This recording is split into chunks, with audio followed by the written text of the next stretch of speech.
ರಾಜ್ಯದಲ್ಲಿ ಮಳೆ ಕೊರತೆಯಿಂದ ರೈತರು ತೀವ್ರ ಸಂಕಷ್ಟಕ್ಕೆ ಸಿಲುಕಿದ್ದು ಸರ್ಕಾರ ಪರಿಸ್ಥಿತಿಯನ್ನ ಗಂಭೀರವಾಗಿ ಪರಿಗಣಿಸಿಲ್ಲ ಎಂದು ಆರೋಪಿಸಿ ವಿಧಾನಸಭೆ ವಿರೋಧ ಪಕ್ಷದ ನಾಯಕ ಆರ್ ಅಶೋಕ್ ನೇತೃತ್ವದ ಬಿಜೆಪಿ ಬರ ಅಧ್ಯಯನ ತಂಡ ಬಳ್ಳಾರಿ ತಾಲೂಕಿನ ಕಾರೇಕಲ್ಲು ಗ್ರಾಮದಲ್ಲಿ ತೊಗರಿ ಹೊಲದಲ್ಲೇ ರೈತರೊಂದಿಗೆ ಕುಳಿತು ಪ್ರತಿಭಟನೆ ನಡೆಸಿತು. ಕೃಷ್ಣಾ ಜಲಾನಯನ ಪ್ರದೇಶದ ಮೇಲ್ಭಾಗದಲ್ಲಿ ಉತ್ತಮ ಮಳೆ ಸುರಿಯುತ್ತಿದ್ದು ಜಲಾಶಯಕ್ಕೆ ಜೀವಕಳೆ ಬಂದಿದೆ. ಬಸವಸಾಗರ ಡ್ಯಾಂಗೆ ಲಕ್ಷಾಂತರ ಕ್ಯೂಸೆಕ್ ನೀರು ಹರಿದು ಬರುತ್ತಿದ್ದು ಹೆಚ್ಚುವರಿ ನೀರನ್ನ ನದಿಗೆ ಹರಿಸಲಾಗುತ್ತಿದೆ. ಕಳೆದ 3 ದಿನಗಳಲ್ಲಿ ಕಾಯುವಿಕೆ ಬಳಿಕ ಕೊನೆಗೂ ಸಿಎಂ ಡಿಕೆ ಶಿವಕುಮಾರ್ ಸಂಪುಟ ವಿಸ್ತರಣೆ ಸಂಬಂಧ ಹೈಕಮಾಂಡ್ ಜೊತೆ ದೆಹಲಿಯಲ್ಲಿ ಸಭೆ ನಡೆಸಿದರು. ಸಚಿವರ ಪಟ್ಟಿ ಬಗ್ಗೆ ಸದ್ಯದಲ್ಲೇ ಹೈಕಮಾಂಡ್ ಅಂತಿಮ ತೀರ್ಮಾನ ಕೈಗೊಳ್ಳಲಿದೆ. ಚಿತ್ರದುರ್ಗದಿಂದ ಬೆಂಗಳೂರಿನತ್ತ ಟೊಮ್ಯಾಟೊ ಸಾಗಿಸುತ್ತಿದ್ದ ಕ್ಯಾಂಟರ್ ರಾಷ್ಟ್ರೀಯ ಹೆದ್ದಾರಿ 48ರಲ್ಲಿ ಅಪಘಾತಕ್ಕೀಡಾಗಿ ಉರುಳಿದ್ದು ಟೊಮ್ಯಾಟೊಗಳು ರಸ್ತೆಯೆಲ್ಲ ಚೆಲ್ಲಾಪಿಲ್ಲಿಯಾಗಿವೆ. ಘಟನೆಯ ಮಾಹಿತಿ ತಿಳಿಯುತ್ತಿದ್ದಂತೆಯೇ ತಾವರೆಕೆರೆ ಪೊಲೀಸ್ ಠಾಣೆಯ ಪಿಎಸ್ಐ ಶಿವಕುಮಾರ್ ನೇತೃತ್ವದ ಪೊಲೀಸ್ ತಂಡ ಸ್ಥಳಕ್ಕೆ ಧಾವಿಸಿದೆ. ರಸ್ತೆಯ ಮೇಲಿದ್ದ ಟೊಮ್ಯಾಟೊಗಳನ್ನು ಸಿಬ್ಬಂದಿಗೆ ಸ್ವತಃ ಕ್ರೇಟ್ಗಳಲ್ಲಿ ತುಂಬಿ ರೈತರಿಗೆ ನೆರವಾಗಿದ್ದು, ಜೊತೆಗೆ ಟ್ರಾಫಿಕ್ ಅನ್ನು ಸುಗಮಗೊಳಿಸಿ ಸುರಕ್ಷಿತ ಸಂಚಾರಕ್ಕೂ ವ್ಯವಸ್ಥೆ ಮಾಡಿದ್ದಾರೆ. ಕರ್ತವ್ಯದ ಜೊತೆಗೆ ಮಾನವೀಯತೆಯನ್ನು ಮೆರೆದ ತಾವರೆಕೆರೆ ಪೊಲೀಸರ ಈ ಕಾರ್ಯಕ್ಕೆ ಸಾರ್ವಜನಿಕರಿಂದ ವ್ಯಾಪಕ ಮೆಚ್ಚುಗೆ ವ್ಯಕ್ತವಾಗಿದೆ. ಚಿಕ್ಕನಾಯಕನಹಳ್ಳಿ ಪಟ್ಟಣದಲ್ಲಿ ಹೇಮಾವತಿ ನಾಲೆ ಕಾಮಗಾರಿ ಶೀಘ್ರ ಪೂರ್ಣಗೊಳಿಸುವಂತೆ ಆಗ್ರಹಿಸಿ ರೈತ ಹೋರಾಟಗಾರರು ಇಂದು ಬೃಹತ್ ಧರಣಿ ಸತ್ಯಾಗ್ರಹ ನಡೆಸಿದರು. ಕಾವೇರಿ ನೀರಿನ ವಿಚಾರವಾಗಿ ಬರುವ ಭಾನುವಾರ ಗೃಹ ಕಚೇರಿ ಕೃಷ್ಣಾದಲ್ಲಿ ಸರ್ವಪಕ್ಷ ಸಭೆ ಕರೆಯಲಾಗಿದೆ. ರಾಜ್ಯದ ಮಾಜಿ ಮುಖ್ಯಮಂತ್ರಿಗಳು, ಕಾವೇರಿ ಜಲಾನಯನ ಪ್ರದೇಶದ ಸಂಸದರು, ಶಾಸಕರಿಗೆ ಆಹ್ವಾನ ನೀಡಲಾಗಿದೆ ಎಂದು ಸಿಎಂ ಡಿಕೆ ಶಿವಕುಮಾರ್ ಅವರು ತಿಳಿಸಿದರು. ಕರ್ನಾಟಕ ಲೋಕಸೇವಾ ಆಯೋಗದಲ್ಲಿ ಪದೇ ಪದೇ ಅಕ್ರಮಗಳು ನಡೆಯುತ್ತಿದ್ದು, ಇತ್ತೀಚೆಗೆ ಪಶು ಸಂಗೋಪನೆ ಮತ್ತು ಮೀನುಗಾರಿಕೆ ಇಲಾಖೆಯ ಪಶುವೈದ್ಯಾಧಿಕಾರಿ ಹುದ್ದೆಗಳ ನೇಮಕಾತಿಯಲ್ಲೂ ಭ್ರಷ್ಟಾಚಾರದ ಗಂಭೀರ ಆರೋಪಗಳು ಕೇಳಿಬಂದಿರುವ ಹಿನ್ನೆಲೆಯಲ್ಲಿ ಉನ್ನತ ಮಟ್ಟದ ತನಿಖೆ ನಡೆಸುವಂತೆ ಆಗ್ರಹಿಸಿ ಅಖಿಲ ಭಾರತೀಯ ವಿದ್ಯಾರ್ಥಿ ಪರಿಷತ್ ಬೆಂಗಳೂರಿನಲ್ಲಿ ಪ್ರತಿಭಟನೆ ನಡೆಸಿತು.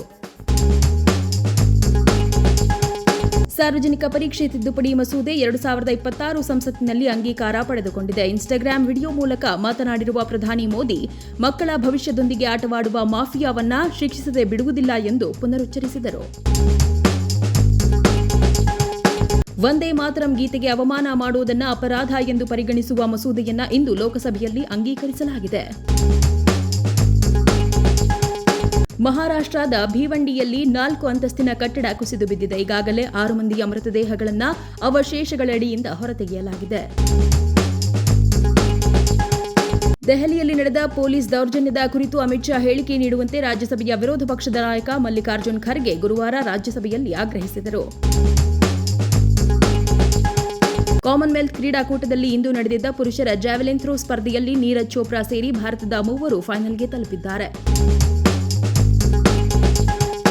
ಬಾರ್ಕೋರು ಕಚ್ಚೂರು ಮೂಲದ ಐವನ್ ರಿಚರ್ಡ್ ಮರ್ಸ್ಕರೀನಸ್ ಹತ್ಯೆಗೀಡಾದ ವ್ಯಕ್ತಿ. ಕುಂದಾಪುರದ ಚರ್ಚ್ ರಸ್ತೆಯಲ್ಲಿ ಈ ಘಟನೆ ನಡೆದಿದೆ. ಮುಂಜಾನೆ 3:30 ಸುಮಾರಿಗೆ ದುಷ್ಕರ್ಮಿಗಳು ಈ ದಾಳಿ ನಡೆಸಿದ್ದಾರೆ ಎಂದು ತಿಳಿದುಬಂದಿದೆ. ಕೊಡಗು ಜಿಲ್ಲೆಯಲ್ಲಿ ದಿನದಿಂದ ದಿನಕ್ಕೆ ಮಳೆ ಬಿರುಸು ಪಡೆಯುತ್ತಿದೆ. ಕಳೆದ 2 ದಿನದಿಂದ ಜಿಲ್ಲೆಯಲ್ಲಿ ಗಾಳಿ ಮಳೆ ಚುರುಕು ಪಡೆದಿದ್ದು ಹಳ್ಳ ಕೊಳ್ಳಗಳು ತುಂಬಿ ಹರಿಯುತ್ತಿವೆ. ತಲಕಾವೇರಿ ಭಾಗಮಂಡಲ ವ್ಯಾಪ್ತಿಯಲ್ಲೂ ಉತ್ತಮ ಮಳೆಯಾಗುತ್ತಿದೆ. ಇದರಿಂದಾಗಿ ಕಾವೇರಿ ನದಿ ನೀರಿನ ಮಟ್ಟ ಏರಿಕೆಯಾಗಿದ್ದು ಭಾಗಮಂಡಲದ ತ್ರಿವೇಣಿ ಸಂಗಮದಲ್ಲಿ ನೀರಿನ ಮಟ್ಟದಲ್ಲಿ ಏರಿಕೆ ಕಂಡಿದೆ.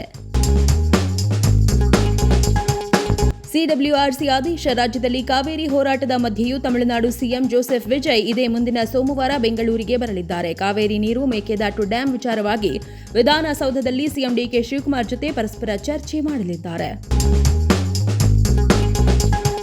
ಸುತ್ತಿಗೆಯಿಂದ ಹೊಡೆದು ಪತ್ನಿ 7 ತಿಂಗಳ ಮಗುವನ್ನ ಕೊಂದು ಪತಿ ಪರಾರಿಯಾಗಿರುವ ಘಟನೆ ಬಳ್ಳಾರಿ ನಗರದ ಅಂದ್ರಾಳ್ ಪ್ರದೇಶದಲ್ಲಿ ನಡೆದಿದೆ. ಆಪರೇಷನ್ ಫುಟ್ಪಾತ್ ಬಳಿಕ ಬೆಂಗಳೂರು ಅಭಿವೃದ್ಧಿ ಸಚಿವ ಕೃಷ್ಣ ಬೈರೇಗೌಡ ಆಪರೇಷನ್ ಜೆಸಿಬಿಗೆ ಮುಂದಾಗಿದ್ದಾರೆ. ಜೆಸಿಬಿ ಅಂದ್ರೆ ಜಸ್ಟ್ ಕ್ಲೀನ್ ಬೆಂಗಳೂರಿಗೆ ಕೃಷ್ಣ ಬೈರೇಗೌಡರು ಕರೆ ಕೊಟ್ಟಿದ್ದಾರೆ. ಕರ್ನಾಟಕದಲ್ಲಿ ಪ್ರಸ್ತುತ ಕುಡಿಯುವ ನೀರಿಗೆ ಮಾತ್ರ ಸಾಲುವಷ್ಟು ನೀರಿದ್ದು ಯಾವುದೇ ಕಾರಣಕ್ಕೂ ತಮಿಳುನಾಡಿಗೆ ಕಾವೇರಿ ನೀರನ್ನು ಹರಿಸಬಾರದು ಎಂದು ಮಾಜಿ ಮುಖ್ಯಮಂತ್ರಿ ಹಾಗೂ ಸಂಸದ ಬಸವರಾಜ ಬೊಮ್ಮಾಯಿ ಅವರು ರಾಜ್ಯ ಸರ್ಕಾರವನ್ನು ಒತ್ತಾಯಿಸಿದ್ದಾರೆ. ಪಾಕಿಸ್ತಾನದ ಕಲ್ಲಿದ್ದಲು ಗಣಿಯಲ್ಲಿ ಭೀಕರ ಸ್ಫೋಟ, 32 ಕಾರ್ಮಿಕರು ಸಾವು, ಹಲವರು ಸಿಲುಕಿರುವ ಶಂಕೆ. ಉಪಹಾರ ಸೇವಿಸಿದ ಕೆಲವೇ ಹೊತ್ತಿನಲ್ಲಿ ಹಲವು ವಿದ್ಯಾರ್ಥಿನಿಯರಿಗೆ ತಲೆಸುತ್ತು, ಹೊಟ್ಟೆ ನೋವು ಹಾಗೂ ವಾಂತಿ ಕಾಣಿಸಿಕೊಂಡ ಹಿನ್ನೆಲೆ ಸಿಬ್ಬಂದಿ ತಕ್ಷಣವೇ ಅವರನ್ನು ಆಸ್ಪತ್ರೆಗೆ ದಾಖಲಿಸಿದ್ದಾರೆ. ಬಿಜೆಪಿ ಮುಖಂಡ ಯೋಗೇಶ್ ಗೌಡ ಕೊಲೆ ಪ್ರಕರಣದಲ್ಲಿ ಜೀವಾವಧಿ ಶಿಕ್ಷೆ ವಿಧಿಸಿರುವ ಜನಪ್ರತಿನಿಧಿಗಳ ವಿಶೇಷ ನ್ಯಾಯಾಲಯದ ಆದೇಶವನ್ನು ಅಮಾನತಿನಲ್ಲಿಟ್ಟು ಜಾಮೀನು ಮಂಜೂರು ಮಾಡಬೇಕು ಎಂದು ಕೋರಿ ಕಾಂಗ್ರೆಸ್ ಮುಖಂಡ ವಿನಯ್ ಕುಲಕರ್ಣಿ ಅವರ ಮಧ್ಯಂತರ ಮನವಿ ಕುರಿತು ಆದೇಶವನ್ನು ಹೈಕೋರ್ಟ್ ಇಂದು ಪ್ರಕಟಿಸಲಿದೆ. ರಾಜ್ಯದ ವಿವಿಧ ಸರ್ಕಾರಿ ಇಲಾಖೆಗಳಲ್ಲಿ ಬಳಸಲಾಗುತ್ತಿರುವ ಆಧಾರ್ ದೃಢೀಕರಣ ವ್ಯವಸ್ಥೆಯ ಭದ್ರತೆ ಮತ್ತು ವಿಶ್ವಾಸಾರ್ಹತೆಯನ್ನು ಇನ್ನಷ್ಟು ಬಲಪಡಿಸುವ ಉದ್ದೇಶದಿಂದ ಹಾರ್ಡ್ವೇರ್ ಸೆಕ್ಯುರಿಟಿ ಮಾಡ್ಯೂಲ್ ಅನ್ನು ಉನ್ನತೀಕರಿಸುವ ಕಾರ್ಯವನ್ನು ಕರ್ನಾಟಕ ಸರ್ಕಾರ ಕೈಗೊಂಡಿದೆ ಎಂದು ಮಾಹಿತಿ ತಂತ್ರಜ್ಞಾನ ಮತ್ತು ಜೈವಿಕ ತಂತ್ರಜ್ಞಾನ ಹಾಗೂ ಆಡಳಿತ ಸಚಿವ ಪ್ರಿಯಾಂಕ್ ಖರ್ಗೆ ತಿಳಿಸಿದ್ದಾರೆ. ಸೋಮವಾರ ಪ್ರಮಾಣ ವಚನ ಸ್ವೀಕಾರ ನಡೆಯುವುದು 100% ಖಚಿತ. ಭಾನುವಾರ ಸಚಿವರ ಪಟ್ಟಿಯನ್ನು ಬಿಡುಗಡೆ ಮಾಡಲಾಗುತ್ತದೆ. ಮಂತ್ರಿ ಸ್ಥಾನ ಸಿಗಲಿದೆ ಎಂಬ ವಿಶ್ವಾಸವಿದೆ. ಮೊದಲು ಮಂತ್ರಿ ಸ್ಥಾನ ನೀಡಲಿ, ಬಳಿಕ ಖಾತೆ ಬಗ್ಗೆ ಮಾತನಾಡ್ತೇವೆ. ಯಾವುದೇ ಅನುಮಾನ ಬೇಡ ಎಂದು ಅವರು ಹೇಳಿದರು. ದೇವನಹಳ್ಳಿ ವಿಮಾನ ನಿಲ್ದಾಣದಲ್ಲಿ ಮಾಧ್ಯಮಗಳೊಂದಿಗೆ ಮಾತನಾಡಿದ ಶಿವಲಿಂಗೇಗೌಡ ಸಚಿವ ಸಂಪುಟ ವಿಸ್ತರಣೆ ಕುರಿತು ಈ ವಿಶ್ವಾಸ ವ್ಯಕ್ತಪಡಿಸಿದರು. ಮುಖ್ಯಮಂತ್ರಿಗಳು ದೆಹಲಿಗೆ ಹೋದಾಗ ಭೇಟಿಯಾಗಿ ಮಾತನಾಡಲು ಹೋಗಿದ್ದೆ. ನಾನು ಯಾವುದೇ ಲಾಬಿ ಮಾಡಲು ಹೋಗಿಲ್ಲ. ನಮ್ಮ ತಂದೆ ಹ್ಯಾರಿಸ್ 4 ಬಾರಿ ಶಾಸಕರಾಗಿ ಆಯ್ಕೆಯಾಗಿದ್ದು ಉತ್ತಮ ಕೆಲಸ ಮಾಡಿದ್ದಾರೆ. ಅವರನ್ನ ಸಚಿವ ಸಂಪುಟಕ್ಕೆ ಸೇರಿಸಿಕೊಳ್ತಾರೆ ಎಂಬ ವಿಶ್ವಾಸ ಹೈಕಮಾಂಡ್ ಮತ್ತು ಮುಖ್ಯಮಂತ್ರಿಗಳ ಮೇಲಿದೆ. ನಾವು ಯಾವುದೇ ಪ್ರಸ್ತಾಪ ಮಾಡಿಲ್ಲ. ಪ್ರತಿದಿನ ಮುಖ ತೋರಿಸಿದ್ರೆ ನೆನಪಿರುತ್ತೆ ಅಷ್ಟೇ ಎಂದು ನಲಪಾಡ್ ಹೇಳಿದರು. ಹೆಣ್ಣೂರು ಅಂಡರ್ಪಾಸ್ ಬಳಿ ಒಳಚರಂಡಿಗೆ ಅಳವಡಿಸಿದ್ದ ಕಬ್ಬಿಣದ ಸರಳುಗಳು ಕಿತ್ತು ಹೋಗಿರುವ ಹಿನ್ನೆಲೆಯಲ್ಲಿ ರಸ್ತೆ ದುರಸ್ತಿ ಕಾಮಗಾರಿ ನಡೆಯುತ್ತಿದೆ. ಇದರಿಂದ ನಾಗಬಾರದಿಂದ ಕೆಆರ್ಪುರಂ ಕಡೆಗೆ ವಾಹನ ಸಂಚಾರ ನಿಧಾನಗೊಂಡಿದ್ದು ಉದ್ದನೆಯ ವಾಹನಗಳ ಸಾಲು ಕಂಡುಬಂದಿದೆ. ಬೆಳಗಿನ ಪೀಕ್ ಅವರ್ಗಳಲ್ಲಿ ಪ್ರಯಾಣಿಕರು ಭಾರೀ ಟ್ರಾಫಿಕ್ನಲ್ಲಿ ಸಿಲುಕಿದ್ದಾರೆ. ಆಷಾಢ ಮಾಸದ 3ನೇ ಶುಕ್ರವಾರವಾದ ಇಂದು ನಾಡದೇವತೆ ತಾಯಿ ಚಾಮುಂಡಿ ಲಕ್ಷ್ಮಿ ಅಲಂಕಾರದಲ್ಲಿ ಕಂಗೊಳಿಸುತ್ತಿದ್ದಾಳೆ. ಕಾವೇರಿ ವಿಚಾರದಲ್ಲಿ ಕರ್ನಾಟಕದ ಹಿತಾಸಕ್ತಿ ಕಾಪಾಡುವಲ್ಲಿ ಕಾಂಗ್ರೆಸ್ ಸರ್ಕಾರ ಮತ್ತೊಮ್ಮೆ ವಿಫಲ ಎಂದು ವಿಪಕ್ಷ ನಾಯಕ ಆರ್ ಅಶೋಕ್ ವಾಗ್ದಾಳಿ ನಡೆಸಿದ್ದಾರೆ. 2 ಬಾರಿಯ IPL champion royal Challengers Bengaluru ತಂಡ ಇಂಡಿಯನ್ ಪ್ರೀಮಿಯರ್ ಲೀಗ್ನಲ್ಲಿ ಅತಿ ಹೆಚ್ಚು ಬ್ರ್ಯಾಂಡ್ ಮೌಲ್ಯವನ್ನು ಹೊಂದಿರುವ ಫ್ರಾಂಚೈಸಿಯಾಗಿ ವಿಶ್ವ ದಾಖಲೆ ಬರೆದಿದೆ. ಇದರೊಂದಿಗೆ 5 ಬಾರಿಯ ಚಾಂಪಿಯನ್ ಮುಂಬೈ ಇಂಡಿಯನ್ಸ್ ಮತ್ತು ಚೆನ್ನೈ ಸೂಪರ್ ಕಿಂಗ್ಸ್ಗಳನ್ನು ಹಿಂದಿಕ್ಕಿ ಅಗ್ರಸ್ಥಾನ ಪಡೆದುಕೊಂಡಿದೆ. ಮುಖ್ಯಮಂತ್ರಿಗಳು, ಮಾಜಿ ಮುಖ್ಯಮಂತ್ರಿಗಳು, ಎಐಸಿಸಿ ಅಧ್ಯಕ್ಷರು ಹಾಗೂ ರಾಹುಲ್ ಗಾಂಧಿ ಸಭೆ ನಡೆಸಿ ಒಂದು ಪಟ್ಟಿಯನ್ನ ಸಿದ್ಧಪಡಿಸಿದ್ದಾರೆ ಎಂಬ ಮಾಹಿತಿ ಇದೆ. ನನಗೂ ಅವಕಾಶ ಸಿಗುತ್ತದೆ ಎಂಬ ಸಂಪೂರ್ಣ ವಿಶ್ವಾಸವಿದೆ. ಪಟ್ಟಿ ನಾಳೆ ಪ್ರಕಟವಾಗುತ್ತದೆಯೋ ನಾಡಿದ್ದು ಪ್ರಕಟವಾಗುತ್ತದೆಯೋ ನೋಡೋಣ. ಒಟ್ಟಾರೆ ನಾನು ವಿಶ್ವಾಸದಿಂದ ಇದ್ದೇನೆ ಎಂದು ಶಿವರಾಜ್ ತಂಗಡಗಿ ಹೇಳಿದರು.